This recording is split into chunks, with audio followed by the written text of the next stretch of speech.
Bismillahirrahmanirrahim. Assalamualaikum warahmatullahi wabarakatuh. Alhamdulillah, alhamdulillahilladzi bini'matihi tatimmus shalihat. Asyhadu an la ilaha illallah wahdahu la syarikalah wa asyhadu anna Muhammadan abduhu wa rasuluh. Allahumma shalli ala Muhammad wa ala ali wa ashabihi wa man tabi'ahum bi ihsan ila yaumiddin, amma ba'd. Jamaah salat duhur dan para pendengar radio Republik Indonesia dimanapun berada yang insya Allah dirahmati oleh Allah Subhanahu wa Ta'ala. Alhamdulillah, baru saja kita melaksanakan salat duhur secara berjamaah, dan insya Allah pada kesempatan ini kita akan berjumpa kembali dengan acara Forum Ramadan. Acara ini diadakan setiap hari Senin sampai Kamis selama bulan Ramadan, dan forum ini terselenggara atas kerjasama RRI Makassar, Dompet Duafa Sulawesi Selatan, dan pengurus Masjid Al-Mu'awanah RRI Makassar.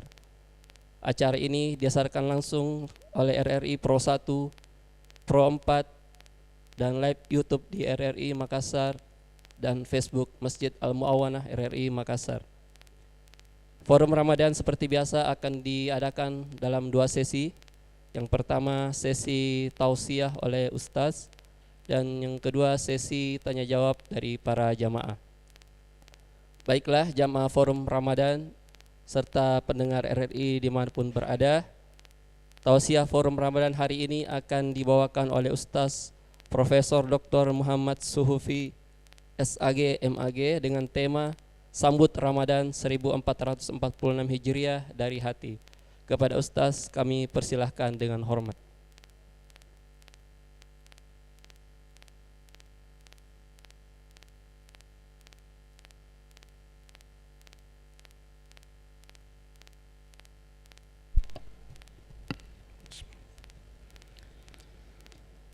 Assalamualaikum warahmatullahi wabarakatuh.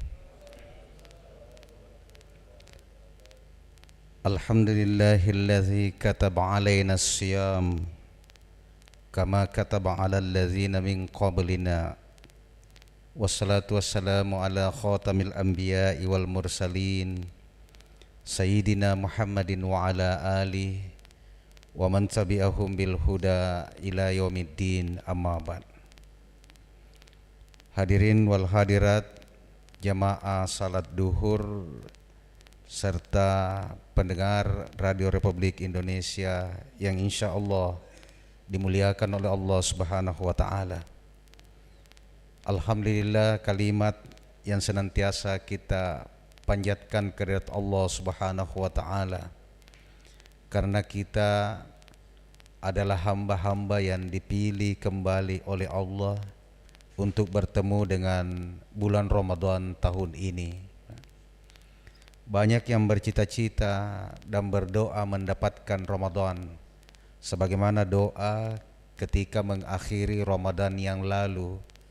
Hampir seluruh umat Islam yang menikmati puasa Ramadan itu berdoa, mudah-mudahan Allah mempertemukannya dengan bulan Ramadan tahun yang akan datang. Doa itu dikabulkan oleh Allah bagi kita yang hari ini masih mendapati Ramadan dan mampu menjalankan amalan-amalannya. Betapa Nabi Shallallahu Alaihi Wasallam itu sangat merindukan dan selalu ingin bertemu dengan bulan suci Ramadan, sampai sahabat mengabadikan doa Rasulullah. Doa Nabi itu begitu khawatir akan kemampuannya bertemu dengan bulan suci Ramadan, sampai kemudian Nabi itu berdoa 2 bulan sebelum Ramadan, Allahumma barik lana fi Rajab wa Sya'ban wa ballighna Ramadan. Ya Allah, berikanlah keberkahan pada bulan Rajab dan bulan Sya'ban. 2 bulan ini bulan sebelum Ramadan, Rajab, Sya'ban dan Ramadan. Jadi Nabi memohon kepada Allah Ya Allah, berikanlah keberkahan bulan Rajab, di bulan Rajab dan di bulan Sya'ban. Wa ballighna Ramadan, dan pertemukan kami dengan bulan suci Ramadan. Doa itu karena pengharapan Rasulullah bertemu dengan bulan suci Ramadan. Di riwayat yang lain ditemukan doa yang selalu diucapkan oleh Rasulullah menjelang bulan suci Ramadan. Allahumma sallimni min Ramadan. Ya Allah, selamatkan saya untuk bertemu dengan bulan suci Ramadan. Wa sallim Ramadana li, dan selamatkan Ramadan bertemu dengan saya. Itu artinya bahwa Nabi sangat mengharapkan pertemuannya dengan bulan suci Ramadan. Apakah beliau yang mengharap dirinya masuk di bulan suci Ramadan, ataukah Ramadan yang mendatangi beliau? Tentu sebagai umat Rasulullah, kegembiraan itu juga menjadi kegembiraan seperti yang dirasakan oleh Rasulullah sallallahu alaihi wasallam. Bapak-bapak dan ibu-ibu, kegembiraan ini bukan kegembiraan belaka, tetapi Allah memberikan penghargaan yang sangat tinggi kepada orang yang bergembira dengan bulan suci Ramadan. Kata Rasulullah sallallahu alaihi wasallam, "Man fariha bidukhuli Ramadana, harramallahu jasadahu 'alan niran." Siapa yang bergembira, merasa senang dengan masuknya bulan suci Ramadan ini, harramallahu jasadahu 'alan niran. Allah haramkan jasadnya untuk dimakan api neraka. Sikap dan rasa gembira saja, bapak dan ibu-ibu, itu dihargai sangat tinggi oleh Allah. Lebih-lebih kalau kegembiraan itu menghasilkan semangat untuk mengambil seluruh manfaat yang Allah berikan di bulan suci Ramadan ini. Itulah mengapa Nabi juga menyebut bulan ini dengan Syahrul Mubarak, di mana yang dimaksud adalah bulan yang Allah tebarkan berkah-berkah yang ada di dalamnya. Berkah Allah titipkan sejak masuknya awal Ramadan sampai berakhirnya Ramadan.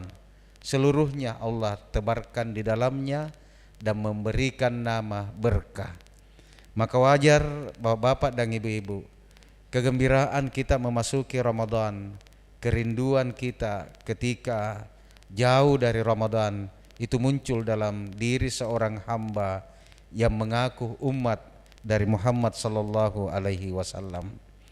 Yang kedua, kalau diibaratkan perjalanan yang panjang, maka Ramadan ini adalah salah satu stasiunnya. Dia tempat berhenti. Mengapa? Karena perjalanan kita dalam setahun ini itu sungguh luar biasa. Mungkin kesalahan yang kita lakukan, kekhilafan yang mungkin terjadi pada diri kita, sehingga dalam perjalanan itu kemungkinan banyak kesalahan dan khilaf yang kita lakukan. Perjalanan 1 tahun ini adalah perjalanan yang cukup panjang. Maka bisa diistilahkan Ramadan ini adalah tempat atau stasiunnya kehidupan dalam setahun. Apa yang dibuat dalam stasiun atau terminal itu? Biasanya kita akan merecek kendaraan.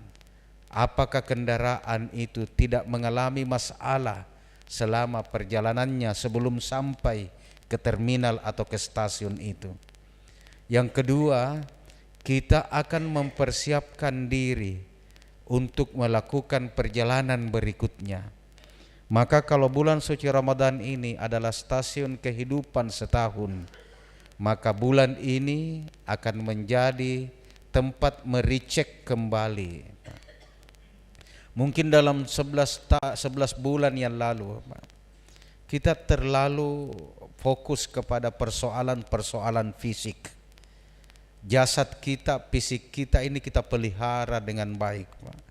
Menu makanannya diatur supaya sesuai dengan standar kesehatan. Setiap rasa sakit sedikit saja langsung konsultasinya ke dokter. Dan untuk menjaga kesehatan fisiknya, dia selalu berolahraga. Begitu kita fokus selama 11 bulan lamanya ini pada hal-hal yang berkaitan dengan fisik atau jasadiah kita. Maka di bulan Ramadan ini Allah mengajarkan kepada kita bahwa ada unsur selain dari fisik yang ada dalam diri kita, namanya unsur rohania atau psikis. Rohania ini perlu juga diperhatikan. Maka di bulan Ramadan ini kita kurangi porsi kebutuhan fisik. Artinya kalau kurang porsi kebutuhan fisik kita penuhi, biasanya akan menonjol itu adalah kebutuhan-kebutuhan rohaninya. Itu dalam kajian-kajian ulama-ulama tasawuf.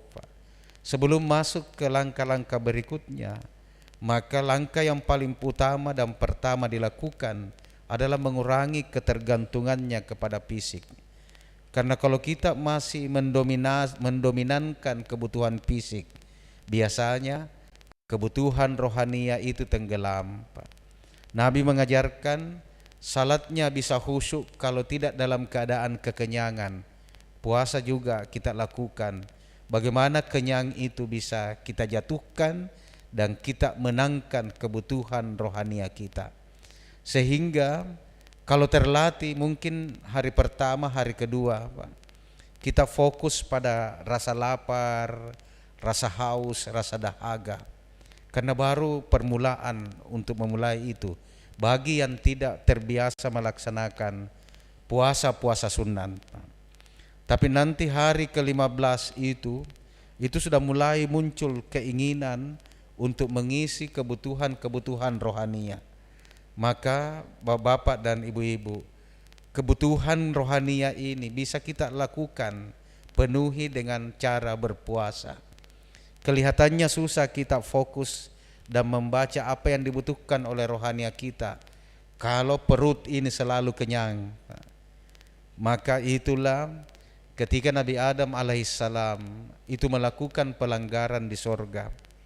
Allah keluarkan Nabi Adam dari surga itu, turun ke bumi. Sampai di bumi Nabi Adam diajarkan puasa. Puasa itu sekarang sudah jadi puasa sunnatnya bagi umat Islam. Namanya puasa Ayyamul Bid. Nabi Adam diwajibkan oleh Allah untuk mengekang keinginan-keinginan fisiknya, yaitu dengan berpuasa 3 hari selama sebulan, yaitu disebut dengan Ayyamul Bid. Puasa hari putih tanggal 13, 14 dan 15 setiap bulannya. Terapi yang dilakukan oleh Allah kepada Adam dan Hawa adalah terapinya adalah puasa. Nabi-nabi yang lain juga seperti itu, Pak. Itulah dalam Al-Qur'an disebutkan kama kutiba 'alal ladzina min qablikum. Waktu Allah memerintahkan puasa kepada kita, itu tidak begitu saja diperintahkan. Tetapi Allah memberikan gambaran seperti diwajibkannya puasa ini pada umat-umat sebelum kamu. Kelihatannya bahwa bapak dan ibu-ibu, puasa ini adalah kebutuhan kita. Tempat merefresh, tempat menginstal ulang apa yang sudah kita lakukan selama 11 bulan lamanya dalam perjalanan kehidupan ini. Dia akan berat melangkah ke tahun berikutnya. Dia akan memiliki kesulitan dan kita akan was-was tentang perjalanan 1 tahun berikutnya kalau kita tidak memanfaatkan ibadah Ramadan dengan sebaik-baiknya. Jemaah duhur dan pendengar RRI dimanapun berada, alhamdulillah ini karena Allah masih memberikan kita kesempatan bertemu dengan Ramadan ini. Jangan pernah ketinggalan mengambil seluruh manfaat yang Allah sediakan dalam bulan Ramadan ini. Karena Ramadan tahun-tahun berikutnya belum tentu kita bisa bertemu dengan Ramadan tahun berikutnya. Kalaupun bertemu belum tentu dengan model kesehatan kita seperti sekarang ini. Olehnya itu kita yang diberikan kekuatan, kesehatan di tahun ini, ayo kita ambil sebanyak-banyaknya ibadah, manfaat, fadilah, dan kemuliaan yang ada dalam bulan suci Ramadan ini. Pergunakanlah kesempatan ini Bapak dan Ibu-ibu dengan sebaik-baiknya. Kita mau puasa, mau beribadah atau tidak, Ramadan ini tetap berjalan. Hari ini hari ketiga, besok sudah hari keempat, besoknya hari kelima. Kita mengisi dengan tidur saja atau mengisi dengan salat, itu tetap berlalu, Pak. Tidak berhenti ini menunggu kita untuk siap-siap. Sekarang bukan lagi waktunya siap-siap. Sekarang saatnya kita mengisi dengan sepenuhnya supaya kemuliaannya kita serap 100% dalam kehidupan kita ini. Mungkin saatnya kita merenggangkan ikat pinggang kita. Kita kuatkan ikat pinggang kita. Kecuali kemudian untuk mengharapkan keridaan Allah Subhanahu wa taala. Inilah mungkin sebagai pengantar dalam kajian-kajian Ramadan dalam volume Ramadan kali ini. Insya Allah kemampuan dan kemauan kita untuk mengambil segala kebaikan Ramadan itu membuahkan hidayah dan maunah dari Allah Subhanahu wa taala. Hadanallahu wa iyyakum. Wassalamualaikum warahmatullahi wabarakatuh. Waalaikumsalam warahmatullahi wabarakatuh. Demikian tausiah singkat dari Ustaz. Bagi para jamaah yang ingin bertanya, kami persilahkan.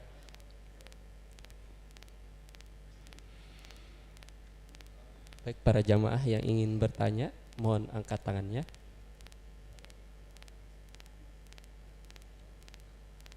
Bisa berhubungan dengan tema juga dan bisa juga di luar tema. Itu ada. Oh ya. Sebutkan namanya, Pak.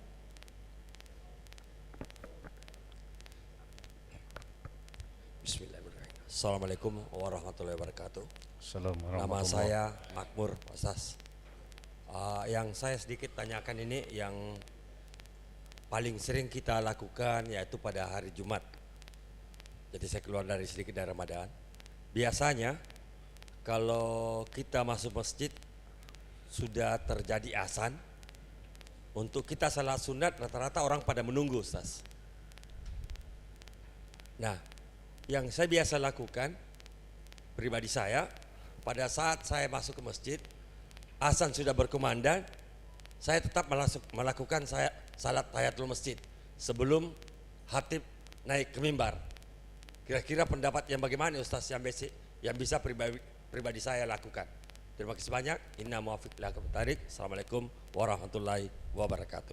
Assalamualaikum warahmatullahi wabarakatuh. Langsung dijawab aja, Ustaz. Baik. Jadi salat Jumat itu adalah pengganti salat duhur. Jadi salat Jumat adalah pengganti salat duhur. Hanya kemudian Nabi merubah setelah perintah salat Jumat itu menjadi diperintahkan 2 rakaat dengan menambahkan rukunnya khutbah Jumat.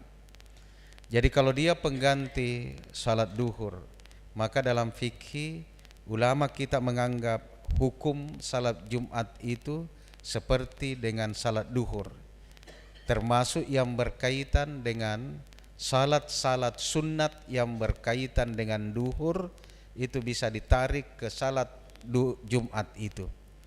Jadi kalau salat Jumat, salat duhur itu ada namanya sunnah muakkad qabliyah, rawatib qabliyah. Disunnahkan rawatib qabliyahnya duhur itu 4 rakaat yang muakkad 2-2 dan 4 rakaat ba'diyah 2-2. Itu maka Nabi pernah menegur sahabat tentang salat sunat yang muakkad ini.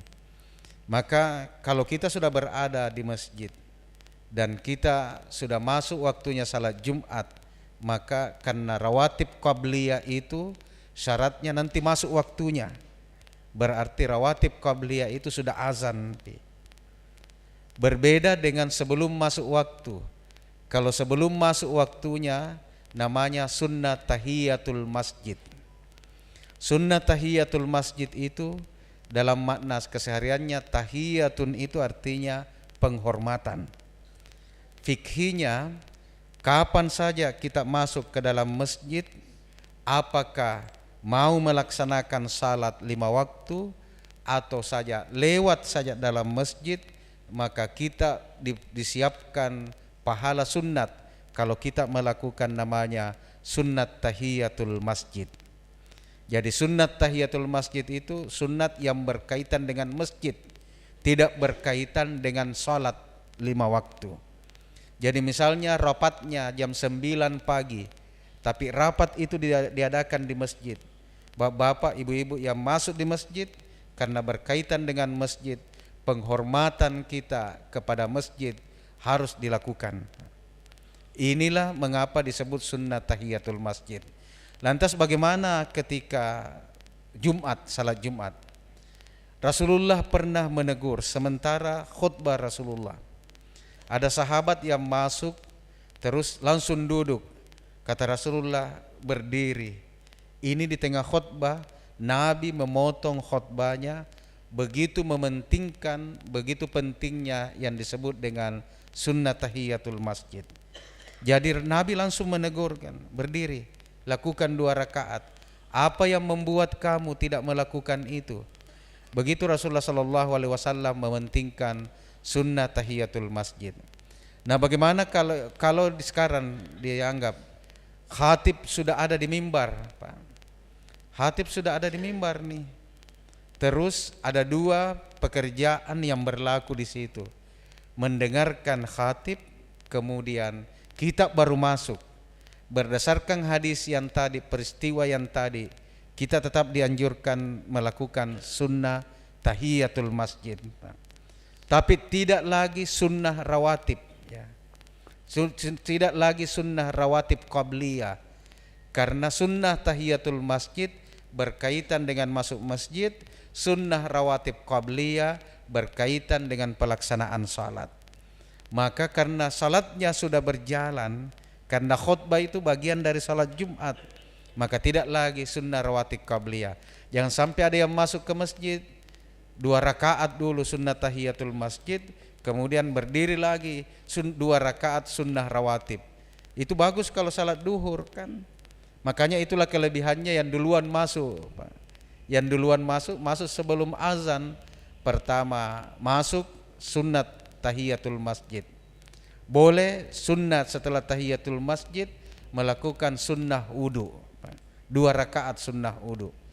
Itu ketika peristiwa Isra Mi'raj, Nabi dikagetkan dengan ketika dalam melihat surga, Nabi diperdengarkan oleh Allah langkah kaki.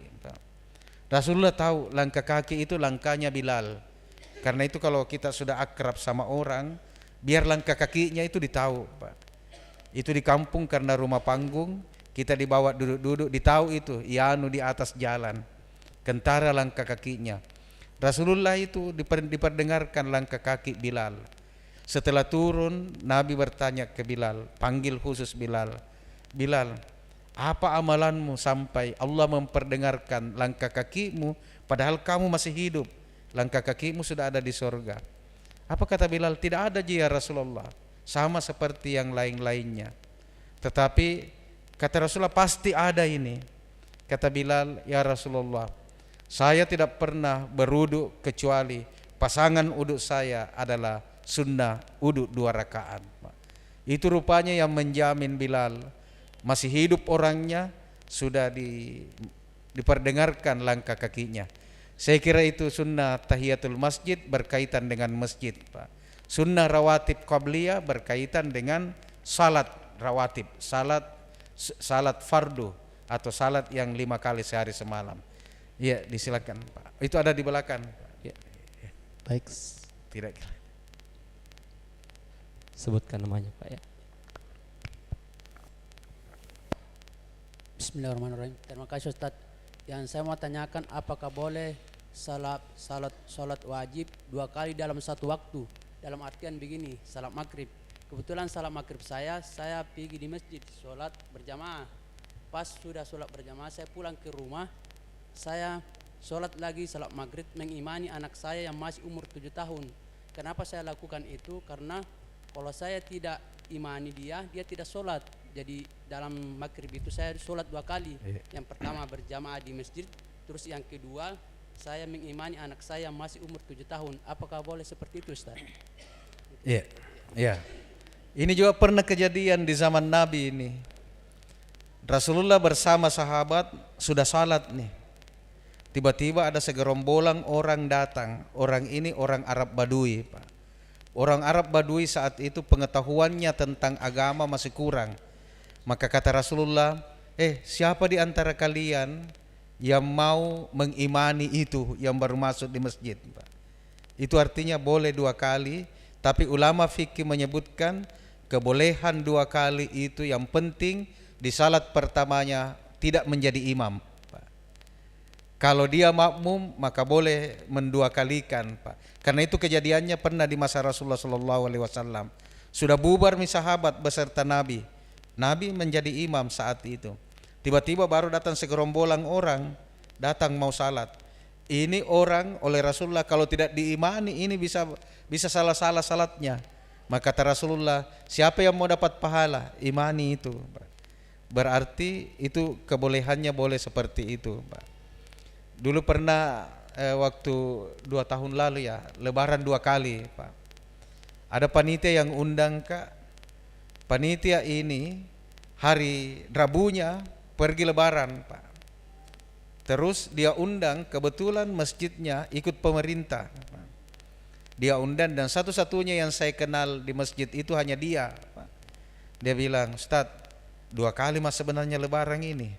Nanti kan khawatir siapa tahu tidak ada yang kita tahu di sini. Saya bilang kejadian itu pernah terjadi pada masa Rasulullah. Bisa dicari di referensi-referensi tentang perintah Rasulullah mengulang salat sahabat untuk mengimani orang yang terlambat masuk ke dalam masjid, Pak. Iya, silakan. Baik. Assalamualaikum warahmatullahi wabarakatuh. Assalamualaikum. Alhamdulillah kita kembali bertemu Pak Ustadz di bulan suci Ramadan ini. Ini barangkali terlalu sering dibahas masalah puasa tarawih. Saya hanya mau tanya nih, apa betul bisa 2 rakaat itu tarawih? Ya. Kemudian karena saya terus terang belum pernah taruh di masjid 2 hari ini terlalu capek, jadi saya ambil hanya 2 rakaat itu tambah 1 witir. Apa itu bisa Pak Ustadz itu? Dan saya juga lakukan di rumah itu. Ya, kemudian apakah perintah puasa ini, tarawih ini sejak adanya manusia atau bagaimana dia? Ya, yang ketiga, ada pertanyaan yang saya pernah lontarkan kepada salah satu ustaz. Ternyata dia tidak bisa jawab itu. Itu masalah anjing itu kan najis. Tetapi kenapa Al-Kahfi dikawal dengan anjing selama 300 tahun lebih dan satu-satunya binatang yang masuk surga adalah anjing? Terima kasih Pak Ustaz. Ya. Jadi yang pertama tentang salat tarawih. Sunnah Rasulullah itu untuk salat tarawih Nabi selalu melakukan 8 rakaat. Nabi melakukan 8 rakaat. Nanti Umar bin Khattab itu merubah menjadi 20 rakaat. Kenapa? Karena bacaan yang diambil oleh Rasulullah SAW itu tetap mau dipraktekkan di masa Umar. Maka Umar memperpanjang dengan menambah rakaatnya. Jadi kalau mau mengikuti sunnah Rasulullah adalah 8 rakaat, juga sudah menjadi sunnah dalam Islam kalau dipraktekkan oleh Khulafaur Rasyidin 20 rakaat. Tentang bagaimana 2 rakaat. 2 rakaat itu bisa hanya jadi nanti tinggal salat lail, Pak. Tinggal salat lail. Jangan karena kalau tarawih itu artinya tarawih itu singgah-singgah, istirahat. Nah kalau 2 rakaat tidak terpenuhi istilah tarawihnya. karena tidak ada tempat singgah-singgahnya. Di mana kita mau singgah-singgah? Nah, 2 rakaat ji. 2 rakaat itu maksudnya setiap 2 rakaat istirahat, setiap 2 rakaat istirahat, sehingga istilah salat itu disebut dengan tarawih, sehingga berhenti sejenak, Pak. Nah, persoalan tentang tarawih dan witir sebenarnya itu tidak berpasangan langsung, Pak. Witir itu berdiri sendiri, tarawih berdiri sendiri. Makanya kita bisa melakukan witir tanpa tarawih. Di luar bulan suci Ramadan kita witir tanpa tarawih kan. Orang-orang yang di fikih Syafi'i itu dijelaskan, bahkan ada beberapa ulama yang setelah sunnah ba'diyah salat Isya itu langsung menutup dengan witir. Itulah kalau bapak-bapak, kalau ibu-ibu kalau melihat ada jumlah sunnah salat sunnah rawatib, jumlah rakaatnya ada yang ganjil, ada yang menyebut 17, itu berarti dia gabung dengan istilah witir. Witir itu artinya salat ganjil. Biasanya witir dipakai untuk menutup salat malam itu. Jadi witir itu salah satu salat lail, salat malam. Jadi witir hanya ada di malam hari. Nabi selalu mengakhirkan pelaksanaan witirnya. Jadi kalau sudah melakukan witir, yang dimaksud adalah salatnya salat yang ganjil. Ulama kita menyebut yang ganjil itu mulai 1, 3 dan seterusnya. Tetapi kalau 1 dibolehkan oleh ulama, tapi dianjurkan jangan selalu 1, Pak. Jangan selalu 1. Mungkin dalam 1 minggu tambahi 3 1 kali, supaya ada menunjukkan kemampuan bahwa kita tidak memandang enteng salat witir, Pak. Sebenarnya boleh, hanya soal etika. Ketika witir selalu 1, Pak. Sama dengan salat tahajud. Bedanya salat lail dengan salat tahajud. Salat lail itu salat malam yang dibolehkan dikerjakan sebelum tidur. Kalau salat tahajud, salat malam tapi setelah tidur. Berapapun lamanya tidurnya, yang penting sudah pernah tidur, maka sudah bisa berniat salat tahajud. Tapi kalau belum tidur, namanya salat lail. Salat lailnya selesai 4 rakaat, tutup witir 1 rakaat boleh, tutup witir 3 rakaat boleh. Nah, inilah cuma familiar di kalangan masyarakat kita. Nanti tarawih baru mengenal witir, Pak. Karena nanti tarawih baru dijamaahkan itu witir.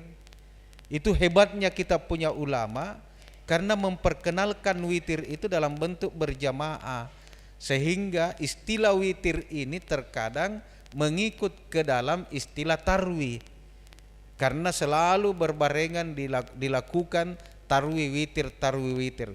Padahal witir itu tidak berkaitan langsung dengan Ramadan, tetapi bisa berkaitan dengan seluruh akhir dan jumlah rakaat pada salat-salat malam kita.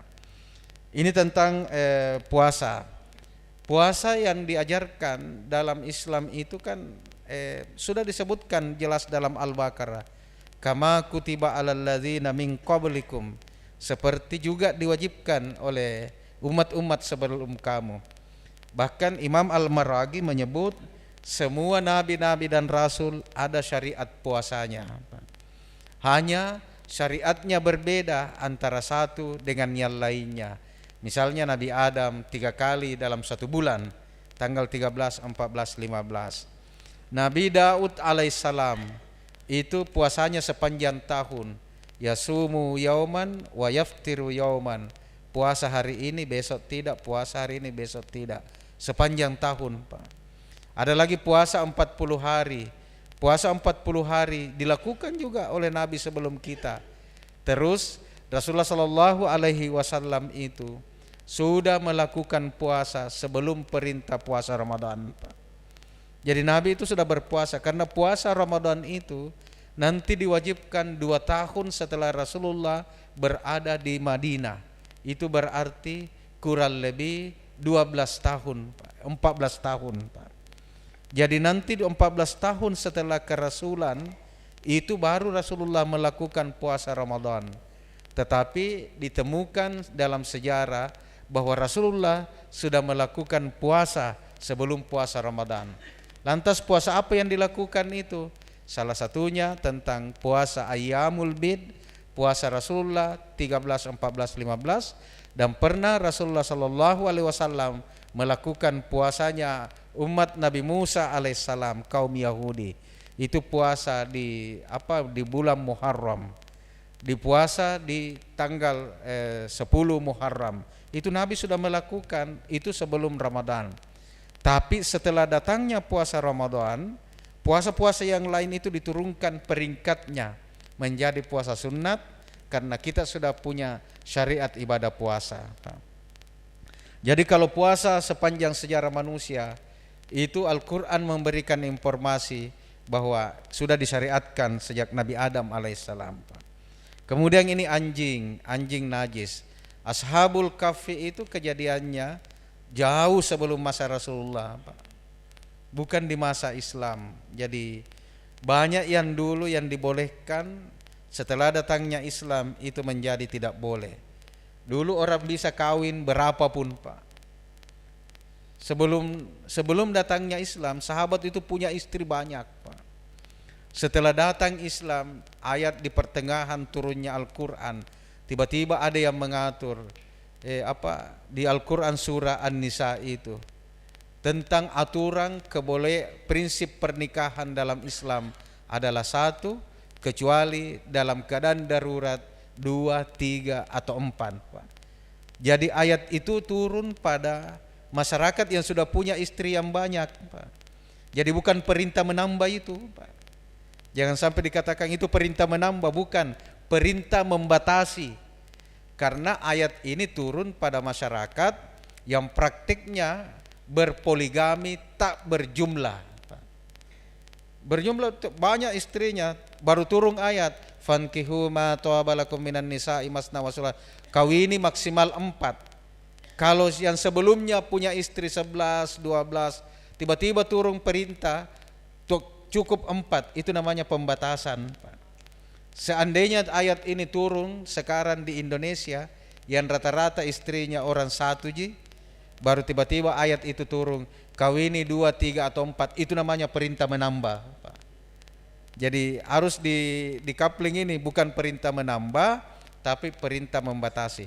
Dulu boleh, datang Islam diatur tidak boleh, Pak. Tidak boleh. Dulu masih boleh kawin dengan saudara, Pak. Datang Islam atur boleh, tidak boleh lagi.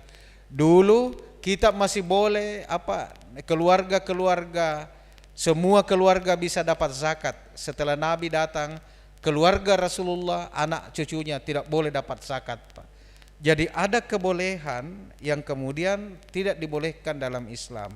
Karena sejarahnya ini agak jauh, Ashabul Kahfi itu agak jauh. Maka ini kalau ditarik nanti dikonfrontir, nanti bisa ketemu, susah ini ketemunya. Karena syariat yang ketika Ashabul Kahfi kejadiannya itu berbeda dengan syariat yang ada di masa sekarang ini. Sekarang Nabi sudah mengajarkan bahwa seluruh bagian dari anjing itu kalau dia punya alat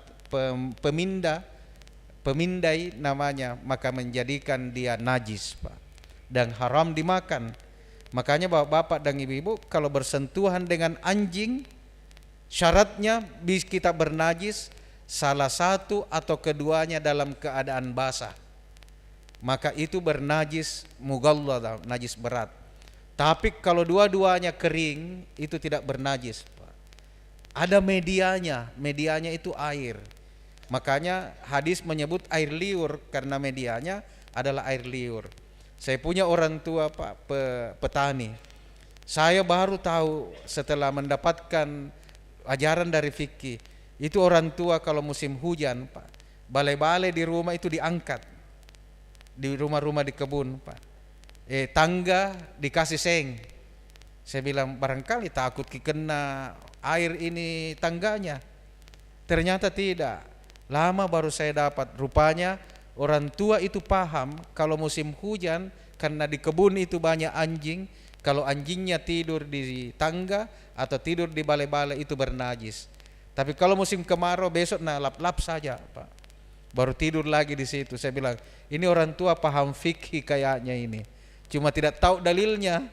Karena dulu ulama kita itu tidak seperti sekarang. Sekarang itu baru selalu kita ditanya, apa ayatnya, apa hadisnya. Dulu Pak, apa yang diamalkan oleh ulama itu syariat, Pak. Oh, kiainya begini, dia lakukan. Karena dia sudah melekat belakangan. Kalau kiainya bilang begini, ditanya, di mana kita dapat dalilnya itu? Kalau ditanya, diungkapkan dalilnya, disebutkan itu pemahaman tak Ustaz.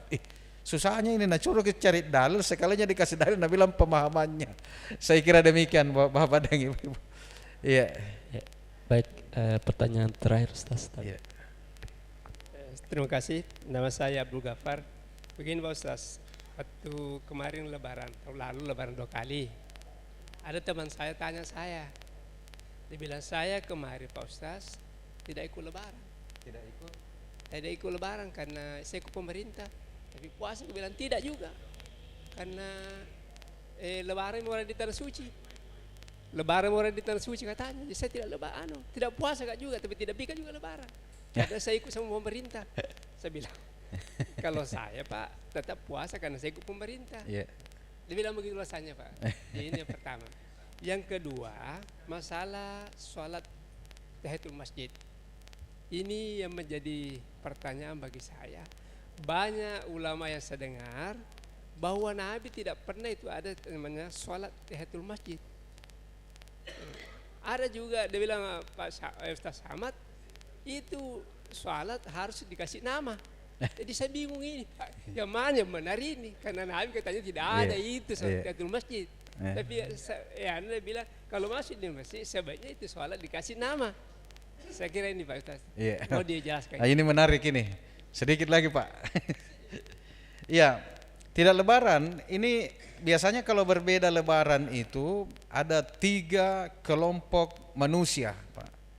Satu, ada manusia netral. Manusia netral ini tidak pilih ormas, tidak pilih pemerintah, Pak. Pokoknya yang mana paling lambat puasa dan paling cepat Lebaran itu dipilih. Ini biasanya 27 jadi puasanya, Pak. Nah, puasa itu tidak ada 27, minimal 29, maksimal 30. Tahu bulan-bulan Hijriah itu 29, 30. Jadi kalau ada yang dibawanya itu, Pak. Ada juga yang tidak puasa, tidak Lebaran tapi juga tidak puasa. Ini tidak mau disalahkan, Pak. Tidak puasa kenapa tidak puasa? Ada orang Lebaran. Kenapa kita tidak pergi Lebaran? Belum keputusan pemerintah. Ini pusing-pusing juga ini, orang pusing juga ini, Pak. Jadi artinya hari itu bukan Ramadan, bukan juga Lebaran. Tidak tahu masuk kalender apa namanya itu, Pak. Yang kita maksudkan dalam bermazhab itu istiqomah. Kalau awalnya ikut ormas, akhirnya juga bapak-bapak ikut ormas. Kalau awalnya ikut pemerintah, akhirnya juga ikut pemerintah. Supaya ada yang bertanggung jawab kalau ada yang salah.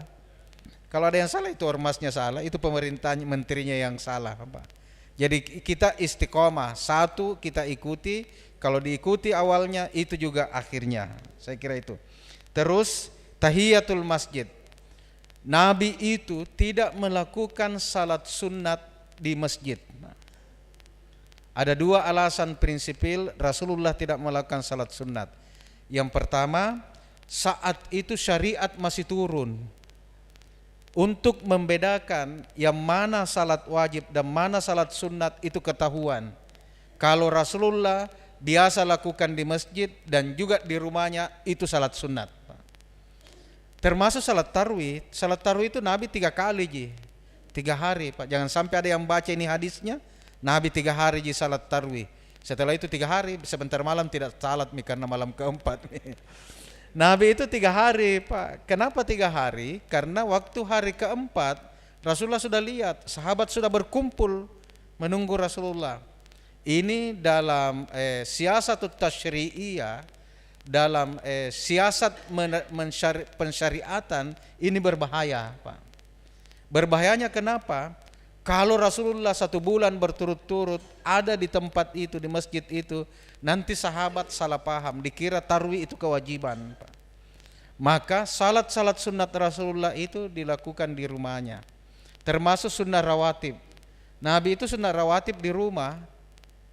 Itu kebiasaan Bilal, setiap selesai azan, sahabat itu sudah bertebaran rawatib di masjid.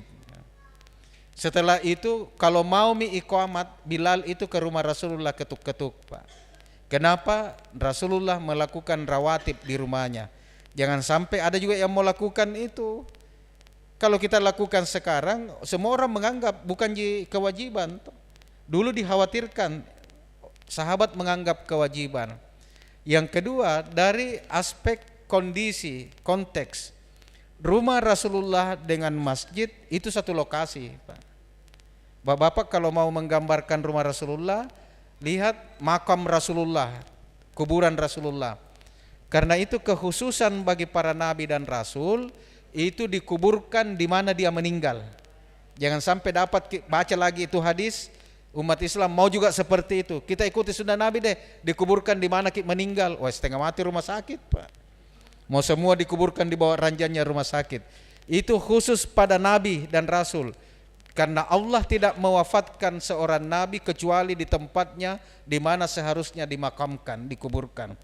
Maka rumah Rasulullah itu, meninggal Rasulullah di kamarnya, di ranjang beliau, itu kuburannya sekarang. Tempat salat Rasulullah namanya Raudatul Jannah. Dalam Masjid Nabawi itu raudah, kayak ini strukturnya ini. Seluruh Masjid Nabawi itu karpetnya warna merah, kecuali tempat yang selalu ditempati Nabi salat dikasih hijau. Kira-kira ini panitia kasih hijau di depan, Pak. Terinspirasi dengan Raudatul Jannah, Pak. Jadi ini biasa saya protes itu kalau hijaunya dikasih di belakang. Kalau di Madinah itu tempatnya Nabi itu, jadi kita biar orang Indonesia pendek-pendek, kalau umrah cari raudah mana yang selalu ditempati Nabi salat, biar tunduk-tunduk hijau situ makin salat sunat cepat. Jadi seluruhnya karpetnya warna merah kecuali raudah. Jadi sedikit sekali jaraknya antara kuburan Rasulullah dengan ini. Jadi dari aspek konteks ini sangat dekat. Kita kalau tinggal di 200 meter dari masjid, mau tongki salat rawatib di rumah, insya Allah rakaat kedua baru sampai di masjid. Jadi itu dari segi konteks keadaan pada saat itu. Saya kira demikian Bapak dan Ibu, mudah-mudahan ini ada manfaatnya dan kita memohon kepada Allah mudah-mudahan forum Ramadan ini menjadi berkah tersendiri bagi kita semua. Hadanallahu wa iyyakum. Wassalamualaikum warahmatullahi wabarakatuh. Waalaikumsalam warahmatullahi wabarakatuh. Demikianlah acara forum Ramadan hari ini. Terima kasih atas partisipasi para jamaah dan juga Ustaz. Insyaallah kita akan bertemu kembali di acara forum Ramadan besok. Amin ya rabbal alamin. Assalamualaikum warahmatullahi wabarakatuh.